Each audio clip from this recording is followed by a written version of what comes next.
Hello guys, मेरा नाम है हिमांशु और आप देख रहे हैं रेसल अलर्ट। सो गाइज, जैसा कि आप सब जानते हैं डीन एम्ब्रोस ने AEW के साथ 3 सालों की डील साइन की थी एंड अब मई 25 के आसपास डीन एम्ब्रोस का कॉन्ट्रैक्ट एक्सपायर होने वाला है AEW के साथ, यानी कि लगभग एक हफ्ते का टाइम बचा जब हमें पता चल जाएगा कि डीन एम्ब्रोस AEW में ही रहने वाले या फिर वो आएंगे WWE में। और गाइज, आज की इस वीडियो में उस चीज के बारे में बात करने वाला हूँ जिसे WWE ने इस ईयर किया है, जिस चीज के बाद काफी ज्यादा पॉसिबिलिटी बनती है कि डीन एम्ब्रोस आने वाले हैं WWE में। अब वो क्या थिंग है, आज की इस वीडियो में उसी के बारे में बात करने वाला हूं। लेकिन इससे पहले मैं आप सबको बताना चाहता हूं कि किस सुपरस्टार ने टीज किया है कि वो ज्वाइन करने वाला जजमेंट डे फैक्शन को। इसके अलावा यूके के event clash at the castle से रिलेटेड क्या कुछ बड़ी अपडेट है। तो गाइस, सबसे पहले हम यूके में होने वाले WWE के pay per view clash at the castle से जुड़ी अपडेट के बारे में ही बात कर लेते हैं। तो आप सबको पता ही है, ये WWE का एक काफी बड़ा पेपर व्यू होने वाला है यूके में, जिसका main event possibly Roman Reigns versus Drew McIntyre होने वाला है। लेकिन बात कर लीजिए उस चीज के बारे में जिसे सुनकर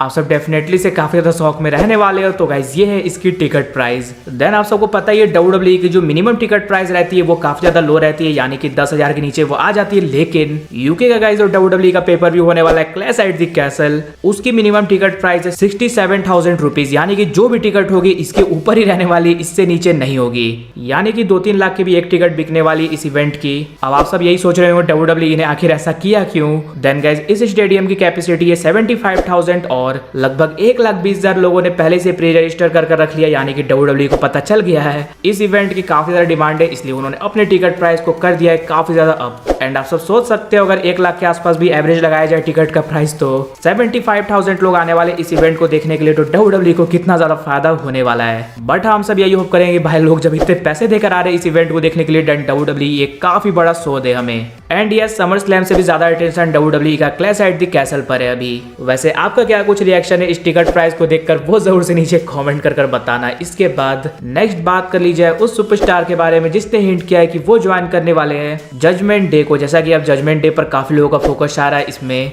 डेमियन प्रीस्ट पहले ऐड हुए, फिर रिया रिप्ली एंड अब फिन बैलर को लेकर भी रूमर्स आ रहे हैं। तो गाइस, जिस सुपरस्टार ने हिंट किया है वो ज्वाइन करने वाला जजमेंट डे को, वो कोई और नहीं बल्कि ये एज की वाइफ बेथ फिनिक्स। जैसा कि इस ईयर हम सब ने एज एंड बेथ फिनिक्स को टैग टीम में भी देखा है, तो उन्होंने एक फोटो डाली अपनी बूट की जहां पर हमें देखने को मिल रहा है पिंक लाइट या फिर आप कह सकते हो पर्पल लाइट। तो आप सब जानते हो ये इंडिकेट करता है एज की फैक्शन को, जो कि है जजमेंट डे। अब क्या बेथ फिनिक्स ज्वाइन करने वाली एज की फैक्शन को या फिर नहीं, ये देखना काफी ज्यादा इंटरेस्टिंग होगा। एंड उन्होंने कहा भी है इसमें ज्यादा दिमाग लगाने की जरूरत नहीं, ये परफेक्टली नॉर्मल है। वैसे क्या आप बेथ फिनिक्स को देखना चाहते हो जजमेंट डे में या फिर नहीं, वो जरूर से नीचे कमेंट कर बताना। अब फाइनली बात कर ली जाए इस ईयर WWE ने हमें एक कौन सा बड़ा हिंट दिया था जिसकी वजह से लग रहा है डीन एम्ब्रोस आप सबको इस ईयर आते हुए दिख सकते हैं WWE में। अब आप सबको पता ही है, डीन एम्ब्रोस अगर AEW से WWE में आते हैं देन वो एक काफी बड़ी थिंग साबित होने वाली है। और जब भी WWE में कुछ बड़ा होता है देन WWE उसकी हिंट हमें पहले से देने लगती है। जैसे कि एज का जब रिटर्न होने वाला था देन रैंडी ऑर्टन रिटायरमेंट वगैरह से चीजें टीज कर रहे थे। अब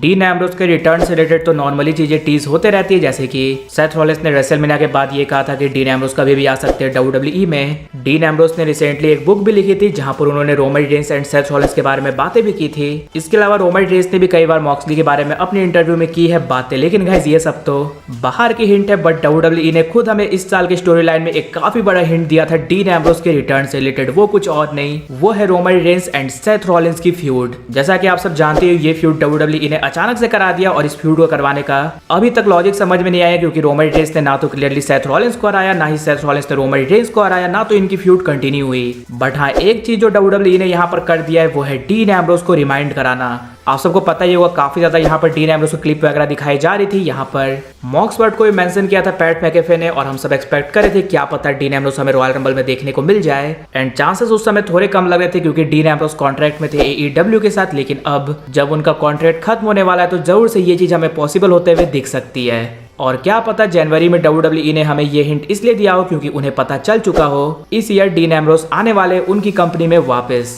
और आप सब कह सकते हो अगर डीन एम्ब्रोस वापस आते हैं तो उनकी फ्यूड हमें रोमन रेंस के साथ भी देखने को मिल सकती है, सेथ रॉलिंस के साथ भी देखने को मिल सकती है, या फिर क्या पता रोमन रेंस हील है, सेथ रॉलिंस हील है एंड डीन एम्ब्रोस भी बन जाए हील और हमें देखने को मिले सील्ड का रियूनियन। सो लेट्स से कि जनवरी में जब WWE ने हमें इतने ज्यादा बड़े हिंट वगैरह दिए थे डीन एम्ब्रोस के रिटर्न के, तो क्या ये सब उन्होंने इसलिए किया क्योंकि डीन एम्ब्रोस इस ईयर आने वाले हैं वापस WWE में। लेकिन गाइज, आप सब मुझे ये कमेंट करके जरूर से बताना, अगर डीन एम्ब्रोस वापस आते हैं WWE में, आप देखना चाहते हो सील्ड का रियूनियन या फिर डीन एम्ब्रोस की फ्यूड रोमन रेंस या फिर सेथ रॉलिंस के साथ। इसके अलावा अगर वीडियो पसंद आएगी तो वीडियो को भी लाइक कर दीजिए और चैनल को सब्सक्राइब करने के साथ साथ उसके बगल वाले बेल आइकन को भी जरूर प्रेस कर दीजिए। तो मिलते हैं गाइज अगली वीडियो में।